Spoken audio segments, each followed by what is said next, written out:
살다 보면 누구나 한 번쯤은 이런 사람을 만나게 됩니다. 만날 때마다 마음이 무거워지고 대화를 나눈 후에는 이상하게 기분이 나빠지는 사람.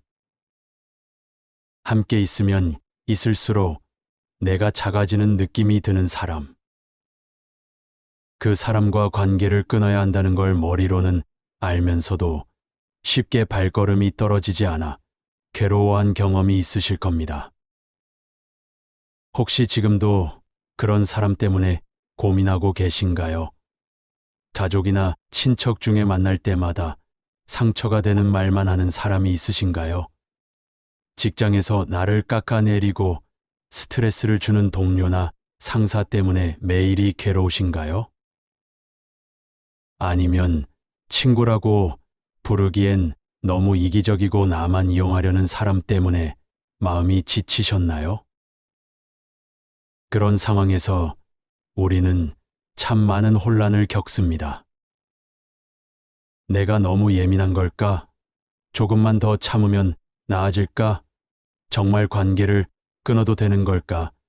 이런 생각들이 머릿속을 맴돌며 결정을 내리지 못하고 있는 분들이 많으실 겁니다. 특히 우리나라 정서상 인연을 끊는다는 것에 대한 부담감도 크고 혹시 내가 냉정한 사람이 되는 건 아닐까 하는 걱정도 들죠. 하지만 부처님께서는 이런 고민에 대해 매우 명확하고도 지혜로운 가르침을 주셨습니다. 모든 관계가 소중하지만 나를 해치는 관계에서는 지혜롭게 벗어나는 것도 자비라고 말씀하셨습니다. 무조건 참고 견디는 것이 미덕이 아니라 서로에게 도움이 되는 관계를 만들어가는 것이 진정한 지혜라고 하셨지요. 오늘은 부처님의 가르침을 통해 독이 되는 관계를 지혜롭게 정리하는 방법을 함께 배워보겠습니다. 어떤 관계가 나에게 독이 되는지 알아차리는 법부터 그런 관계에서 마음의 평화를 지키며 벗어나는 구체적인 방법까지 차근차근 살펴보겠습니다. 이 여정을 통해 여러분이 더 건강하고 평화로운 관계 속에서 살아가실 수 있기를 진심으로 바랍니다. 어느 날 한 제자가 깊은 고민에 빠진 채 부처님을 찾아왔습니다. 그의 얼굴에는 오랜 피로와 괴로움의 그림자가 짙게 드리워져 있었습니다. 스승님, 저에게는 오랜 친구가 하나 있습니다. 하지만 그 친구와 만날 때마다 저는 점점 더 작아지는 느낌이 듭니다. 그 친구는 항상 자신만 이야기하고 제 말은 듣지 않으며 저를 무시하는 듯한 말을 자주 합니다. 그런데도 저는 그 관계를 끊지 못하고 있습니다. 오랜 인연이라는 생각과 혹시 제가 너무 예민한 것은 아닐까 하는 생각 때문입니다. 부처님께서는 제자의 마음을 깊이 이해한다는 듯 조용히 고개를 끄덕이셨습니다. 그리고 부드러운 목소리로 말씀하셨습니다. 그대여, 그대의 고민을 충분히 이해하노라. 관계란 서로를 살리는 것이어야 하는데 한쪽만 지치고 상처받는다면 그것은 이미 건강한 관계가 아니니라. 부처님께서는 잠시 침묵하시더니 이어서 말씀하셨습니다. 나무를 보아라. 건강한 나무는 햇빛과 물을 받아 무성하게 자라지만 해로운 벌레가 뿌리를 갉아먹으면 점점 시들어간다. 관계도 마찬가지니라. 서로에게 햇빛과 물이 되어주는 관계는 함께 성장하게 하지만 한쪽의 에너지만 빼앗아가는 관계는 결국 둘 다 무너뜨리게 된다. 제자는 부처님의 말씀을 들으며 자신의 상황을 돌아보았습니다. 그동안 그 친구와의 관계에서 자신이 얼마나 많은 에너지를 소진했는지 얼마나 자주 상처받고 위축되었는지를 깨닫게 되었습니다. 그렇다면 스승님, 어떤 관계가 나에게 독이 되는 관계인지 어떻게 알 수 있습니까? 부처님께서는 지혜로운 미소를 지으시며 답하셨습니다. 독이 되는 관계에는 분명한 징조가 있느니라. 첫째, 그 사람과 만난 후에 항상 기분이 나빠지고 에너지가 고갈된다. 둘째, 그 사람은 항상 받기만 하고 주는 것이 없으며 나의 감정이나 상황은 고려하지 않는다. 셋째, 그 사람과 있을 때 나 자신이 아닌 다른 사람이 된 것 같은 느낌이 든다. 넷째, 그 관계 때문에 다른 소중한 관계들이 피해를 받는다. 제자는 이 모든 것이 자신의 상황과 정확히 일치한다는 것을 깨달았습니다.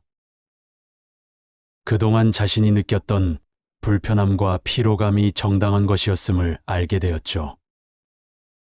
하지만 스승님, 그렇다고 해서 무작정 관계를 끊어버리는 것이 옳은 일일까요? 그 사람도 나름의 사정이 있을 텐데 제가 너무 이기적인 것은 아닐까요? 부처님께서는 제자의 선량한 마음을 알아보시며 따뜻하게 말씀하셨습니다. 그대의 자비로운 마음은 귀하니라. 하지만 진정한 자비는 무조건 참는 것이 아니라 서로에게 도움이 되는 길을 찾는 것이니라. 물이 고이면 썩게 되고 바람이 통하지 않으면 공기가 탁해지듯 건강하지 못한 관계는 결국 두 사람 모두를 해치게 되느니라. 제자는 부처님의 말씀을 듣고 어느 정도 이해했지만 여전히 구체적인 방법에 대해 궁금했습니다. 스승님, 그렇다면 그런 관계에서 벗어나기 위해 가장 먼저 해야 할 일은 무엇입니까? 부처님께서는 고요히 명상하듯 눈을 감으셨다가 천천히 입을 여셨습니다. 그대여, 관계를 정리하기 전에 가장 먼저 해야 할 일은 자신의 마음을 들여다보는 것이니라. 상대방을 바꾸려 하거나 탓하려 하기 전에 내가 왜 이런 관계에 머물러 있는지를 깊이 살펴보아야 한다. 제자는 의아한 표정을 지으며 다시 물었습니다. 제가 왜 그런 관계에 머물러 있는지요? 저는 그저 피해자일 뿐인데 제게도 원인이 있다는 말씀인가요? 부처님께서는 부드럽게 고개를 저으시며 설명하셨습니다. 피해자를 탓하려는 것이 아니니라. 다만 우리가 해로운 관계에 계속 머무는 데에는 때로 우리도 모르는 이유가 있을 수 있다는 뜻이니라. 어떤 이는 외로움 때문에, 어떤 이는 착한 사람으로 보이고 싶은 마음 때문에, 또 어떤 이는 변화에 대한 두려움 때문에 해로운 관계를 계속 유지하기도 한다. 부처님께서는 잠시 멈추시고 연못을 바라보셨습니다. 연못에는 연꽃이 피어 있었는데 어떤 꽃은 맑은 물 위에, 어떤 꽃은 탁한 물 위에 자리하고 있었습니다. 저 연꽃을 보아라. 연꽃은 어떤 물에서든 피어날 수 있지만 너무 탁한 물에서는 제대로 자라지 못한다. 사람도 마찬가지니라. 어떤 환경에서든 성장할 수 있지만 독성이 너무 강한 관계에서는 본래의 모습을 잃고 시들어가게 되느니라. 제자는 부처님의 비유를 들으며 자신을 돌아보았습니다. 그동안 그 친구와의 관계를 유지했던 이유를 생각해 보니 외로움과 거절에 대한 두려움, 그리고 착한 사람으로 보이고 싶었던 마음이 있었다는 것을 깨달았습니다. 스승님 말씀이 맞습니다. 저는 그 친구를 잃으면 더 외로워질까봐 두려웠고, 관계를 끊으면 냉정한 사람이 될까봐 걱정했습니다. 부처님께서는 제자의 솔직한 고백을 따뜻하게 받아주시며 말씀하셨습니다. 자신의 마음을 솔직하게 들여다본 그대는 이미 지혜의 첫걸음을 내디뎠느니라. 이제 그 두려움과 집착을 하나씩 놓아가는 연습을 해야 한다. 진정한 외로움은 사람이 없어서가 아니라 진실한 관계가 없어서 생기는 것이니라. 또 다른 제자가 조심스럽게 질문했습니다. 스승님, 독이 되는 관계라는 것을 알았다면 어떻게 헤어져야 합니까? 갑자기 관계를 끊어버리는 것이 옳은 방법일까요? 부처님께서는 깊은 이해의 눈빛으로 제자를 바라보시며 답하셨습니다. 급하게 서두를 필요는 없느니라. 관계를 정리하는 것도 하나의 기회이니 지혜롭게 접근해야 한다. 마치 강물이 바다로 흘러가듯 자연스럽고 단계적으로 이루어져야 하느니라. 부처님께서는 5가지 단계를 차례로 설명해 주셨습니다. 첫째, 경계를 설정하라. 그 사람과의 만남을 줄이고 깊은 개인적인 이야기는 나누지 마라. 마치 정원의 울타리를 치듯 내 마음에도 보호막을 세우는 것이니라. 제자들은 고개를 끄덕이며 부처님의 말씀을 새겨들었습니다. 둘째, 감정적 거리를 두어라. 그 사람의 말과 행동에 일일이 반응하지 말고 바람이 지나가듯 흘려보내라. 그들의 부정적인 에너지가 내게 스며들지 않도록 마음의 문을 닫는 것이니라. 셋째, 다른 건강한 관계를 늘려가라. 독이 되는 관계에서 받지 못했던 따뜻함과 이해를 다른 곳에서 찾아라. 마치 메마른 땅에 새로운 씨앗을 심듯 새로운 인연을 가꾸어 나가는 것이니라. 넷째, 필요하다면 명확하게 의사를 표현하라. 더 이상 이런 관계를 원하지 않는다고 차분하고 단호하게 말하라. 하지만 감정적으로 상대를 공격하지는 말고 단지 자신의 결정을 알리는 것에 그쳐라. 다섯째, 완전히 연락을 끊어라. 모든 단계를 거쳤음에도 상황이 나아지지 않는다면 최종적으로 모든 연결고리를 끊어야 한다. 이것은 냉정함이 아니라 자신과 상대방 모두를 위한 지혜로운 선택이니라. 한 제자가 걱정스럽게 물었습니다. 하지만 스승님, 가족이나 직장 동료처럼 완전히 끊을 수 없는 관계는 어떻게 해야 합니까? 부처님께서는 이해하는 듯 미소를 지으시며 답하셨습니다. 완전히 끊을 수 없는 관계라면 내적 분리를 하는 것이니라. 물리적으로는 같은 공간에 있더라도 감정적으로는 거리를 두는 것이다. 연꽃이 진을 속에서도 더럽혀지지 않고 피어나듯 독성 있는 사람 곁에 있어도 내 마음만은 맑게 지키는 것이니라. 며칠 후 처음 질문했던 제자가 다시 부처님을 찾아왔습니다. 이번에는 조금 다른 고민이 있는 것 같았습니다. 스승님, 저는 말씀해 주신 대로 그 친구와 거리를 두기 시작했습니다. 하지만 마음 한편으로는 죄책감이 들고 혹시 제가 너무 매정한 것은 아닌지 자꾸 후회가 됩니다. 이런 마음은 어떻게 다뤄야 할까요? 부처님께서는 제자의 마음을 깊이 이해한다는 듯 따뜻한 눈빛으로 바라보셨습니다. 그대여, 그런 마음이 드는 것은 자연스러운 일이니라. 그것은 그대가 선량한 마음을 가졌다는 증거이기도 하다. 하지만 죄책감에 사로잡혀 다시 애로운 관계로 돌아간다면 그것은 지혜롭지 못한 일이니라. 부처님께서는 잠시 하늘을 바라보시며 깊은 사색에 잠기셨습니다. 들어보아라.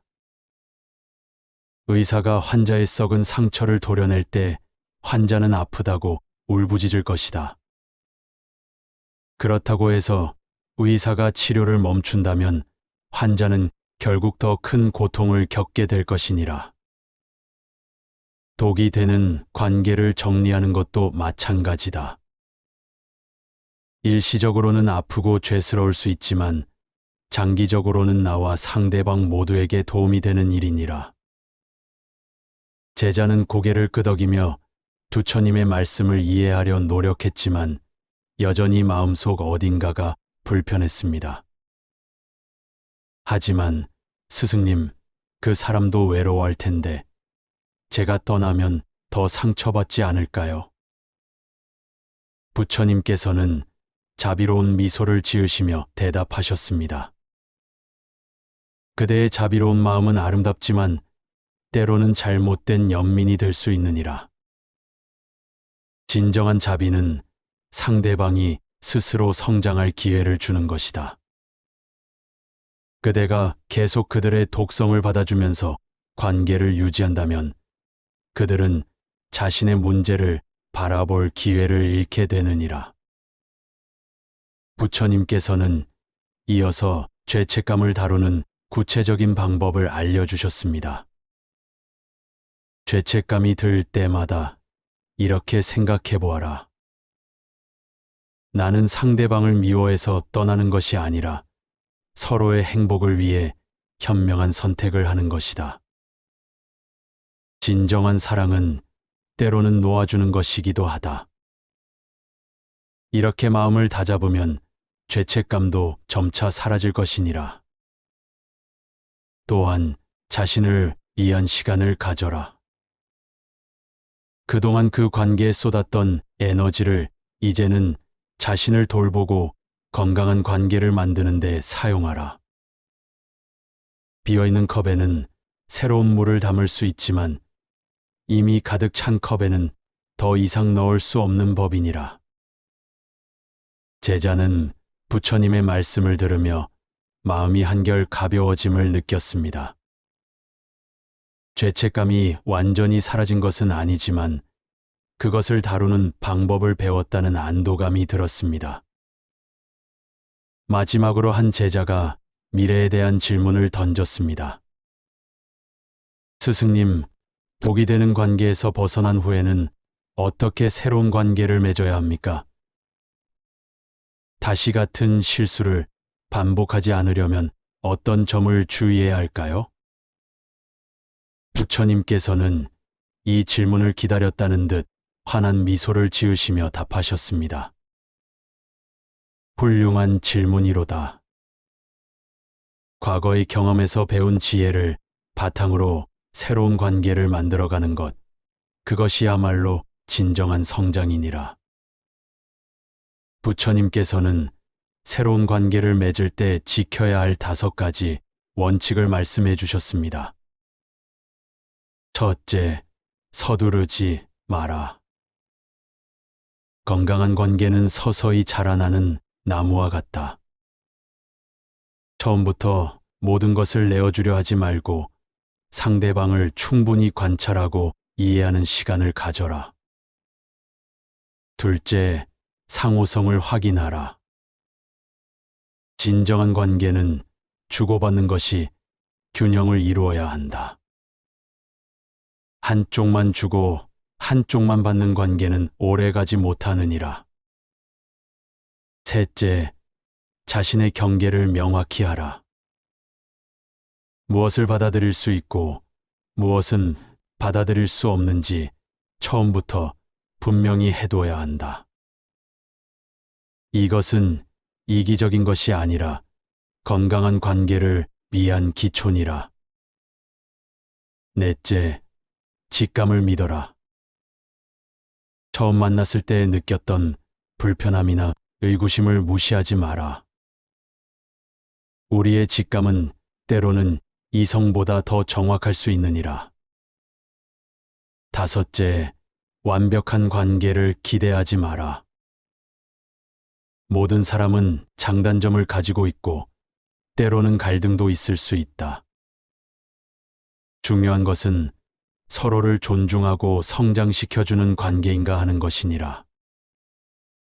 한 제자가 궁금해하며 물었습니다. 그렇다면 스승님, 좋은 관계와 나쁜 관계를 구분하는 가장 중요한 기준은 무엇입니까?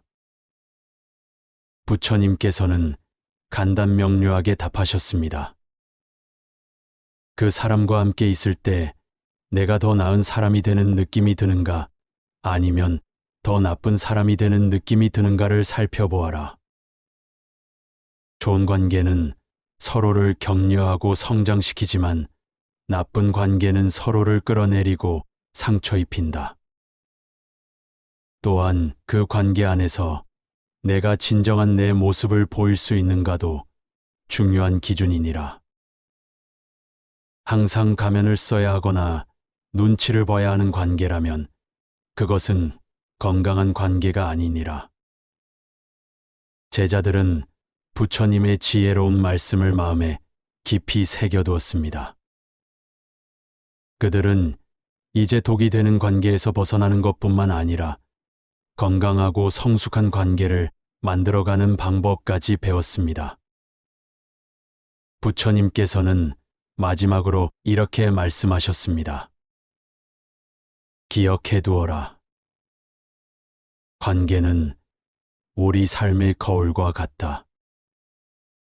건강한 관계는 우리의 장점을 비춰주고 성장을 도와주지만 독이 되는 관계는 우리의 상처만 벌려놓는다. 지혜로운 사람은 자신에게 도움이 되는 거울을 선택할 줄 아는 사람이니라. 오늘 우리가 부처님의 가르침을 통해 배운 것은 독이 되는 관계를 지혜롭게 정리하는 방법이었습니다. 첫째, 어떤 관계가 나에게 독이 되는지 명확히 인식하는 법.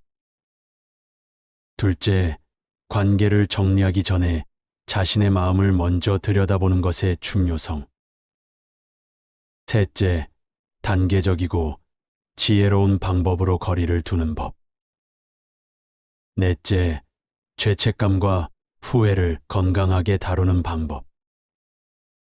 다섯째, 새로운 건강한 관계를 만들어가는 지혜까지 말입니다. 무엇보다 중요한 것은 작은 것부터 시작하는 것입니다. 오늘부터 나를 불편하게 만드는 사람과의 시간을 조금씩 줄여보세요. 그들의 부정적인 말에 일일이 반응하지 말고 조용히 흘려보내세요. 그리고 그 시간에 나를 진정으로 이해하고 격려해주는 사람들과 더 많은 시간을 보내보세요. 완벽하지 않아도 괜찮습니다. 천천히 하루 한 걸음씩 나아가면 됩니다. 여러분도 충분히 괜찮습니다. 지금까지 힘든 관계 속에서도 버텨오신 자신을 먼저 인정해 주세요. 때로는 관계를 정리하는 것이 더 큰 용기가 필요한 일입니다. 나를 소중히 여기고 보호하는 것은 이기적인 것이 아니라 건강한 자기 사랑의 첫걸음입니다. 부처님의 말씀처럼 연꽃이 진흙 속에서도 더럽혀지지 않고 피어나듯 우리도 어려운 관계 속에서 자신의 본래 모습을 지켜낼 수 있습니다. 기억해 주세요.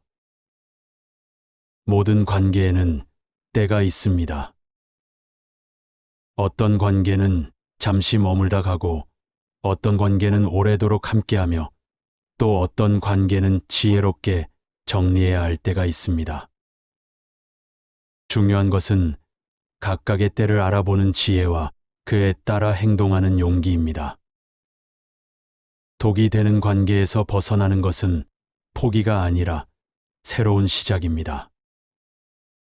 그 빈자리에 더 건강하고 따뜻한 관계들이 찾아올 것입니다. 오늘 이 영상이 혹시 힘든 관계로 고민하고 계신 분들에게 작은 위로와 용기가 되었기를 바랍니다. 여러분의 경험이나 오늘 가장 와닿았던 부처님의 말씀을 댓글로 나누어 주세요. 서로의 이야기가 또 다른 누군가에게는 큰 힘이 될 수 있습니다. 좋아요와 구독으로 더 많은 분들과 부처님의 지혜를 함께 나눌 수 있도록 도와주시면 감사하겠습니다. 여러분의 삶에 건강하고 평화로운 관계들만 가득하시길 진심으로 기원합니다.